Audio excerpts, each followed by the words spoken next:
أعوذ بالله من الشيطان الرجيم. بسم الله الرحمن الرحيم.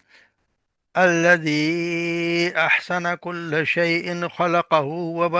وبدأ خلق الإنسان من طين ثم جعل نسله من سلالة من ماء مهين ثم سواه ونفخ فيه من روحه وجعل لكم السمع والأبصار والأفئدة قليلا ما تشكرون. وقالوا أإذا ضللنا في الأرض أإنا لفي خلق جديد بل هم بلقاء ربهم كافرون. قل يتوفاكم ملك الموت الذي وكل بكم ثم إلى ربكم ترجعون.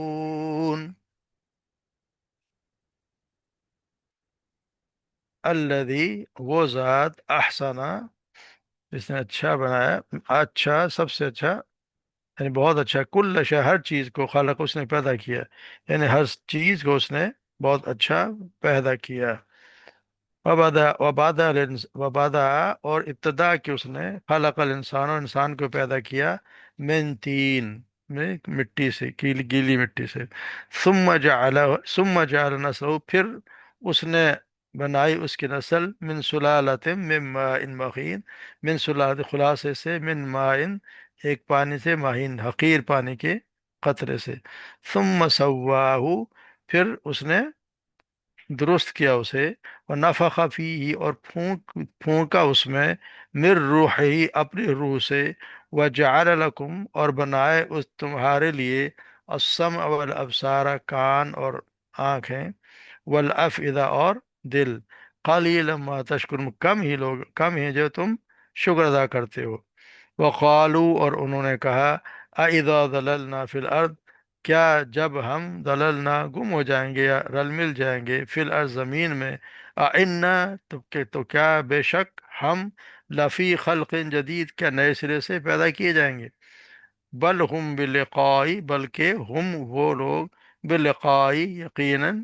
وہ لوگ، لقائی تیرے رب کی ملاقات سے، رب ہم تیرے رب کی ملاقات سے، کافرون انکار کرنے والے ہیں، یعنی اس پہ یقین نہیں رکھتے۔ قل کہہ دیجئے، یتوفاکم، تمہیں فوت کرے گا، ملک الموت، ملک ملک الموت یعنی موت کا فرشتہ تمہیں فوت کرے گا، الذی وہ، وکلا جو مقرر ہے، بکم تم پر، ثم پھر، الی ربکم اپنے رب کی طرف، ترجعون لوٹائے جاؤ گے۔ تو یہاں جیسے ہم پڑھتے ہیں اللہ تبارک و تعالیٰ کی صفات، یعنی یہاں پہ الوہیت کا اللہ تبارک و تعالیٰ کے بارے میں بیان ہو رہا ہے۔ پچھلے میں پڑھا ہے کہ عالم الغیب و شہادت العزیز، اور وہ عالم الغیب بھی ہے، اور جو ہر چیز کے جاننے والا ہے، اور وہ عزیز بھی ہے اور رحیم بھی ہے۔ اور اس کے آگے صفات بتائے جانے، الذی احسن کل شیء خلق، وہ اللہ ہے جس نے ہر چیز کو، یعنی کہ ہر چیز کو اس نے بہت اچھے احسن طریقے سے پیدا کیا، یعنی کہ اس نے جو چیز بنائی خوب بنائی۔ وباد الخلق انسان، اور انسان کی تخلیق کی ابتدا اس نے کی گیلی مٹی سے، یعنی کہ مطلب یہ ہے کہ اللہ تبارک و تعالیٰ نے جتنی بھی چیزیں بنائی ہیں ان میں سے کوئی بھی ایسی نہیں ہے کہ جو کوئی بے تکی ہو، ہر چیز اپنا ایک حسن رکھتی ہے۔ تو اسی طرح اللہ تبارک و تعالیٰ فرماتے ہیں کہ ہر چیز اس نے، اللہ نے ہر قرینے سے بہترین طور پر بہترین ترکیب اور خوبصورت بنائی ہے۔ ہر چیز کی پیدائش بہت عمدہ اور مستحکم اور مضبوط ہے۔ انسان اپنی آسمان و زمین کی پیدائش کے بعد اپنی، اگر خود اپنی پیدائش پر بھی غور کرو تو اس کا شروع دیکھو تو اس کو اللہ نے مٹی سے پیدا کیا، یعنی آدم علیہ السلام کو تو اللہ نے مٹی سے پیدا کیا۔ پھر ان کے، اس لیے ابتدا جو بتائی گئی، اور اللہ تبارک و تعالیٰ خلق الانسان من طین، مٹی سے پیدا کیا، ثم جعل نسلہ من سلالۃ، پھر اس کی نسل میں، پھر اس سے اللہ تبارک و تعالیٰ نے آگے، یعنی اس کی نسل نطفے سے جاری رکھی، جو حقیر پانی کے نطفے سے جاری کر دیے، کہ اللہ تعالیٰ کے نظام بنا دیے، یعنی ایک ڈائریکٹ کریشن جو اس نے کی، اس کو انسان کو پیدا کیا، اس کے بعد خود اسی کی اندر اس نے ایک تناسل کی طاقت رکھ دی، کہ اس کے नुत्फा से ही वैसे इंसान पैदा होते चले जाए। एक अल्लाह का एक कमाल अगर देखें तो ये था कि ज़मीन के मवाद को जमा करके एक तख्लीक के हुक्म से उसने एक ऐसी चीज़ पैदा कर दी जो ज़िंदगी और शऊर जिसमें पैदा कर दिया, यानी इंसान बना दिया। ऐसी हैरत अंगेज मखलूक वजूद में आ गई। दूसरा फिर कमाल ये देख रहे हैं कि मजीद इंसानों की पैदाइश के लिए उसने उसी इंसान के अंदर, उसी इंसान की साख्त के अंदर एक ऐसी मशीनरी मैकेनिज्म रख दिया जो जिसकी अगर आप देखें तो उसकी कारगुजारी तो इंसान के अकल दंग रह जाती है। तो ये अल्लाह तबारक व तआला ये बता रहे हैं कि वही वो अल्लाह है जिसने तुम्हारी इब्तदा इस मिट्टी से की, फिर उसने तुम्हारा एक सिलसिला रख दिया जो एक हकीर पानी की बूंद से है, जो तो इससे चलता जा रहा है। सुम्मा सव्वा हुआ नफ़ख़ फ़ीही मिन रूही, ये आदम सलाम के लिए बताया कि सुम्मा सव्वा यानी कि मिट्टी का अल्लाह तबारक ने उनको बना दिया, फिर उसको संवारा या दुरुस्त किया, और फिर उसमें अपने अपने रूह में से फूंक दिया। यानी उसको एक इंतहाई एक शक्ल दी, जैसे ढांचा बना दिया, और फिर उस अल्लाह तबारक व तआला ने उसको उसको हर चीज़ उसकी दुरुस्त कर दी। ये फिर उसको ठीक ठाक दुरुस्त कर दिया, फिर उसके बाद उस पास अपनी रूह पहुंची, मिन सला मिन मिन रूह ही, यानी अपनी रूह में से। इसका ये मतलब नहीं है कि कोई अल्लाह तबारक व तआला को अपनी रूह फेंक दे। अल्लाह तबारक व तआला तो हर चीज़ से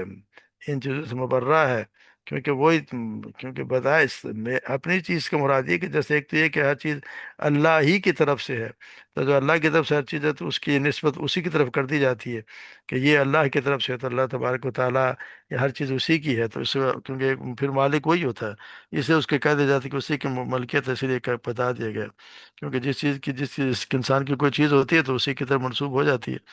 दूसरा ये कि इंसान के अंदर जो इल्म है, फिक्र है, शऊर है, इरादा है, एक फैसला अख्तियार जो कुछ भी है, ऐसे ही दूसरे औसाफ जो पैदा हुए सब अल्लाह ताला की सिफात की वजह से अल्लाह ताला की सिफात के परतू आप समझ लें। यानी क्योंकि उसका अगर अल्लाह ने उसको इल्म दिया है तो वो अल्लाह के इल्म में से उसको इल्म मिला है, कुछ अल्लाह की हिकमत से उसको दानाई मिली है, और अल्लाह के अख्तियार से उसको अख्तियार मिला है। तो वैसे भी मेरे मिन के कहने का मतलब ये है कि उसमें अपनी रूह की है, वरना अल्लाह तबारक व तआला वलम यूलद उसका तो मुमकिन है, मगर वो इंसान के एक शर्फ बयान करने के लिए उसमें फूंके जाने रूह को उसने अपना रूह करार दिया। जैसे सारी रूहें तो अल्लाह तबारक व तआला की हैं, मगर खसूसियत से इंसान के इजहार के उस रूह की निस्बत अपनी तरफ फरमाई है। जैसे तो हम कुरान में पढ़ा है कि नाक़तुल्लाह, अल्लाह की ऊँटनी, हालांकि तमाम ऊँटनियाँ तो अल्लाह ही की हैं, अल्लाह ही मालिक उनका, मगर साले सलाम की उनकी ऊँटनी को अल्लाह तआला नाक़तुल्लाह। तमाम मसाजिद अल्लाह तबारक व तआला की हैं, मगर काबा को बैतुल्लाह अल्लाह तबारक हम कहते हैं। और बंदे सब अल्लाह ही के हैं, मगर आप सल्लल्लाहु अलैहि वसल्लम के ख़ास शर्फ के इजहार के लिए आपने फरमाया सुबहान अल्लज़ी अस्रा बिअब्दिही, यानी उसने अपने बंदे पाक वज़ा जिसने अपने बंदे को रातों रात अपने बंदे को, यानी अल्लाह तबारक व तआला आप सल्लल्लाहु अलैहि वसल्लम की तरफ निस्बत करते कि मेरा बंदा। तो हर चीज़ इसलिए ये रूह भी अल्लाह की तरफ से ही है। और फिर उसको कहा कि सुम फसव्वा फ़नफ़ख़ रूह मिन रूही व जअल लकुमुस समअ वल अबसार वल अफ़इदा, और फिर तो उसने तुम्हारे लिए उसमें कान, उसमें कान और आंखें और दिल, ये चीजें रख दी। यानी कि आप यहाँ पर आप अल्लाह तबारक व तआला का एक अंदाज देखें बयान करने का कि जब तक रूह नहीं फूंकी गई उससे पहले तो सारा जिक्र माजी के सीगा में हो रहा है। यानी कि जो बता उसकी तख्लीक की, उसकी नस्ल चलाई, उसका दुरुस्त किया, उसके अंदर रूह, सब चीज़ उसके लिए हो रहे हैं, उसके लिए। जैसे ही उसके अंदर रूह फूंक दी गई तो फिर ये फरमाया जब रूह फूंक दी गई तो फरमाया जा रहा है, तुमको कान दिए, तुमको आंखें दी, तुमको दिल दिए। यानी ये जब रूह फूंकने के बाद ही इंसान इस लायक होता है कि उससे उसको मुखातिब हो जाए। जब तक रूह नहीं है तो कोई फिर तो जिस्म उसकी कोई हैसियत नहीं है। तो इसलिए और फिर कान और आंखों का जिक्र इसलिए कहते हैं कि इंसान का इल्म हासिल करने का सबसे बड़े जराए यही है। अगर आप देखें तो कान सबसे पहले कान ही है जो उसकी तस्बीह के कान सबसे ज्यादा सुनते हैं। जैसे बच्चे का सबसे पहले कान ही काम शुरू करता है, और फिर आंखें आंखें देखते हैं तो इल्म से वो इल्म हासिल करता है। तो क्या होता है कान, अगर कान तो हर वक्त ना के बंद होते हैं तो आंखें तो फिर भी बंद हो जाती हैं। तो जब वक्त आता है तो हम सो जाते हैं तो भी कान तो काम कर रहे होते हैं कि जो अगर जोर से आवाज़ आए तो इंसान उठ जाता है।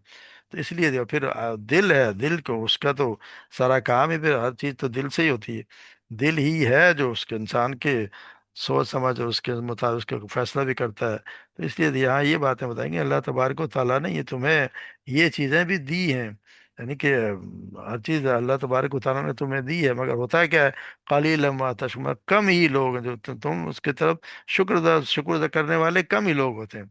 यानी इतनी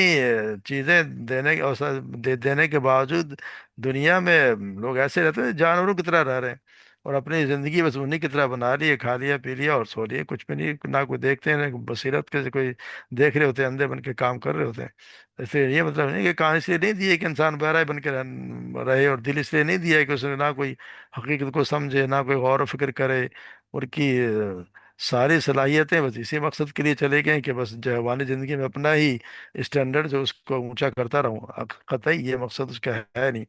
तो ये अल्लाह तबारक व तआला का शुक्र अदा करने का तरीका है, जिसने आपको ये चीज़ें दी हैं, उसका शुक्र अदा करे, किया जाए, उसका कहना माना जाए, हर काम उसी के फरमान के मुताबिक किया जाए, तो फिर उसका शुक्र अदा करना है। क्योंकि जो चीज़ें हमें दी हैं अल्लाह ने, हमारा जिस्म भी अल्लाह ने ही दिया, सबको दिया हुआ उसी का है, तो फिर उसी की फिर हमें शुक्र भी अदा करना चाहिए।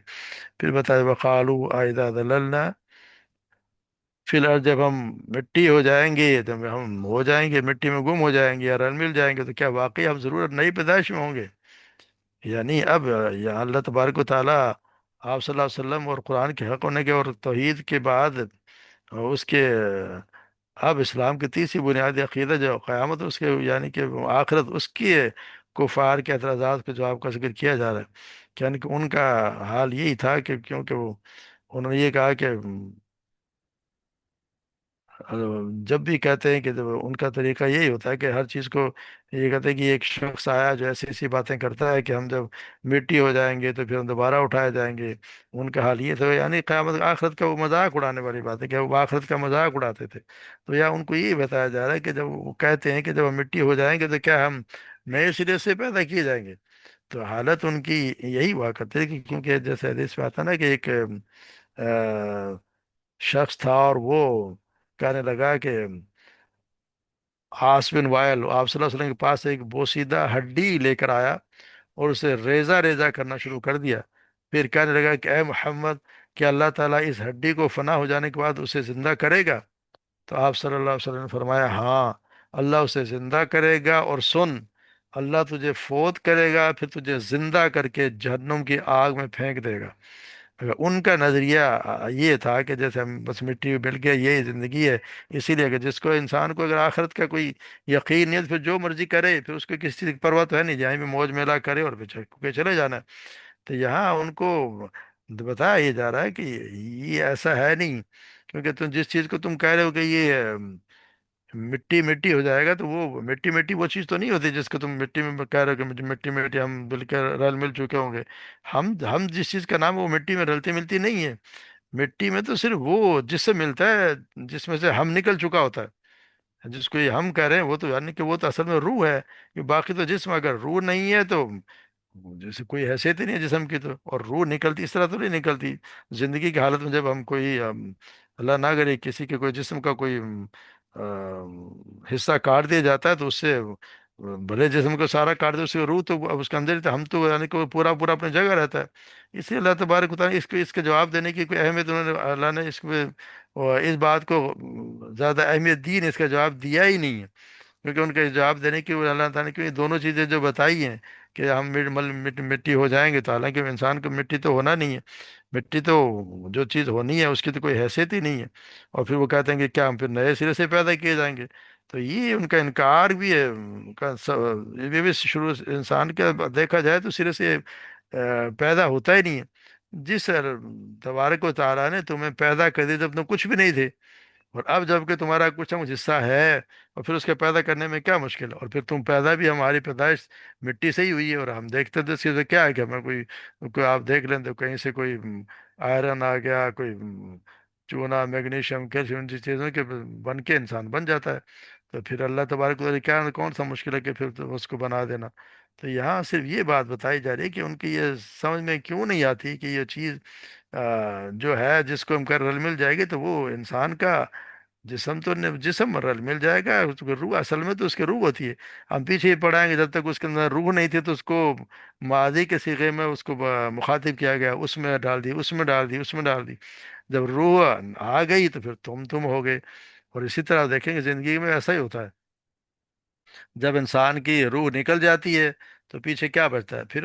اس کی لاش ہوتی ہے، نام بھی نہیں لوگ لیتے۔ پھر یہی کہتے ہیں میت کو ادھر لے آؤ، میت کو اٹھا کے یہاں رکھ دو، میت کو دفنا دو، میت میں قبر، میت کو قبر، پھر وہ میت ہو جاتی ہے، پھر نام ختم ہو جاتا ہے۔ تو وہ جو نام ہے، جو ہم جس کو یہ کہہ رہے ہیں، وہ یہاں وہ مرتی نہیں ہے، یہ ان کا بالکل ہی یہ ان کا جو کہنا ہے بالکل ہی غلط ہے۔ ان لفی خلق جدید بل ہم لقاء ربهم کافرون، بلکہ یہ اصل میں وہی بات ہے کہ کافر، یہ اصل میں انکار کرنے والے ہیں اس کا، جو ملاقات کا ہے۔ ان کو ڈر اس بات کا ہے کہ اگر ہم ان کا یہ بس یہیں پہ جو کوئی مرضی کرے اور ہم بس یہ چھوڑ دیا جائے، تو ایسا تو نہیں ہوتا کہ جو کچھ پھر کوئی کوئی آپ سے پوچھے بھی نہیں، ہمارے کرتوتوں کو حساب لیا ہی نہ جائے۔ ایسا تو اللہ تبارک و تعالیٰ نہیں کہ اللہ تبارک و تعالیٰ تو ولا اترا المجرمون، جب دیکھیں گے قل یتوفاکم الملک الموت، کہہ دیجئے کہ جب وہ فوت کریں گے تمہیں ملک الموت یعنی موت کا فرشتہ، الذی وکل بکم، ثم جو تم پہ مقرر ہے، وہ تمہیں پورے کا پورا تم سے تمہاری روح کو نکال لے گا، ثم الی ربکم، پھر تم اسی کی طرف لوٹائے جاؤ گے۔